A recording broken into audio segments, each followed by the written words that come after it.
And on this week's episode of Cathal Relies on Natural Light, which is far too fickle to film his videos, college. So the last video I made about college, which was back in September after I'd done like 2 or 3 weeks, got more views than I was expecting, so I'm here to capitalise on my very limited knowledge about university once again, except this time it's slightly less limited. I have managed to get through a year of college. I still have to do my exams. I should be studying for my exams. That's not important right now.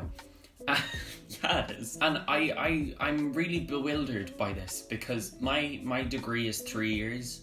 So I'm a third of the way through my course already. I don't know how I did this. And a third of my course doesn't actually count towards my degree, which is why I'm not shitting myself about exams right now. I drink to that. So what I'm trying to say is, I know that there are a lot of you who in the next couple of years are going to be going to college/university. I don't really have any advice because I don't think that my experiences are universal, unlike a lot of people who think that their experiences are the exact same that everybody else is having. As I've been continuously very, very lucky in life, college was kind of easy, or settling into college was kind of easy because I had an established group of friends who were going to the same university as I was. I already had a support network and we were all kind of in the same boat in that most of us were living at home. We were all kind of like a bit overwhelmed, but we were overwhelmed together, that we didn't like all go to shit is what I'm trying to tell you. We didn't all go to shit. And that was really beneficial, I think, because I didn't rely on things like mentorship programs or kind of like Freshers Week events and mixers and things like that, because I didn't need to. That being said, here's some advice. If you don't know a lot of people in college, make friends by going to mixers, by joining clubs or societies. Obviously, if you have friends already in college, join societies anyway if you want to. I know I'm a member of several societies, but I don't get particularly involved. The couple of weeks where I was particularly involved in one society, I look back on with disdain. Most of my friends were friends of friends, or friends of friends of friends, or kind of people that I knew people who knew them. One of my closest friends now, I barely knew at the start of the year, and I'd only met her on a couple of nights out. And then the first day of college, we got coffee together because I'd made a group chat for everybody who was doing arts, and she was doing arts, and as it transpired, we ended up doing the same subjects, and we literally are in each other's pockets the entire time. And it's great to kind of have that person beside you all the time, even if they annoy the living shit out of you.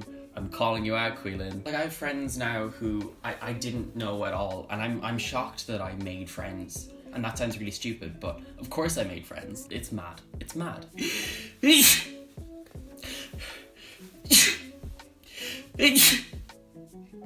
It's allergy season. Something that I was quite worried about getting into college was how well I would do in exams, because as if I don't humble brag about it enough, I was good at school.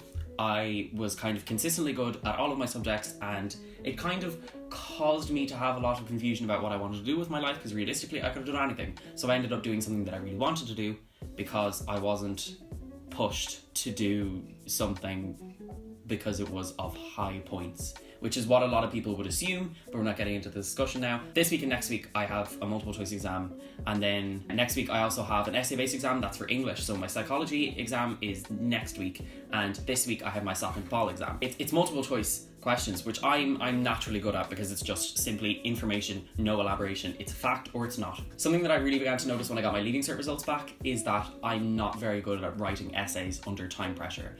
And this kind of became really evident when I started having to do continuous assessment essays that were 1,200 words long, and I would have several weeks to do them, even though I'd normally just write them in 3 days. And comparing that to the results that I got in my English exam last semester, there's a distinct difference in my ability to write without a particularly restrictive time limit and my ability to write with a particularly restrictive time limit. Because when I'm writing an essay, I need to kind of excessively think about what I'm trying to write and say and express. And you don't have that in an hour. So my results weren't as good. They were still quite good, don't get me wrong, because an A in college is 70 and upwards at first. I've been kind of circling that 70% mark all year with pretty much all of my assessments, and I'm really, really proud of that. Like, I'm so happy that that's how it's working out for me, and I hope it's going to stay that way. Obviously next year and the year after I'm going to have to put in significantly more work, but I think I will be able to when I kind of chop off that massive dead weight that is psychology for me. But that was completely overshadowed by like everything else that I was doing in college, because I love college. It's good and it's a good time, and I've had such a fantastic year, and also my social life is flourishing. It's just been a good year, you know? Been a good year. My song of the week is Boyfriend by Confidence Man.